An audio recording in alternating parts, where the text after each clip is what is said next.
தென்காசி மாவட்டம் சங்கரன் கோவிலில் புரட்சித் தலைவி அம்மாவின் 77வது பிறந்தநாள் விழாவை ஒட்டி வடக்கு மாவட்ட செயலாளரும் சட்டமன்ற உறுப்பினருமான கிருஷ்ணமுரளி தலைமையில் சங்கரநாராயண சுவாமி கோவிலில் தங்கத்தேர் இழுத்து சிறப்பு வழிபாடு நடத்தப்பட்டது.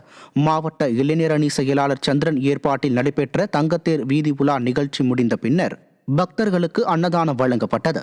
இதில் ஏராளமான கழக தொண்டர்களும் பொதுமக்களும் கலந்து கொண்டு சிறப்பித்தனர். தென்காசி அருகே பாவூர் சத்திரத்தில் சுரண்டை நகர செயலாளர் சங்கர் ஏற்பாட்டில் 50க்கும் மேற்பட்ட இளைஞர்கள் அதிமுகவில் இணைந்தனர். தென்காசி தெற்கு மாவட்ட கழக செயலாளர் செல்வ மோகன்தாஸ் பாண்டியன் தலைமையில் நடைபெற்ற இந்த நிகழ்ச்சியில் மாவட்ட செயலாளர் இளைஞர்களுக்கு சால்வை அணிவித்து வரவேற்றார். புதிய உறுப்பினர்களுக்கு கட்சியின் செயல்பாடுகள் குறித்து அறிவுரை வழங்கப்பட்டது. இதில் ஏராளமான கழக நிர்வாகிகள் கலந்து கொண்டனர்.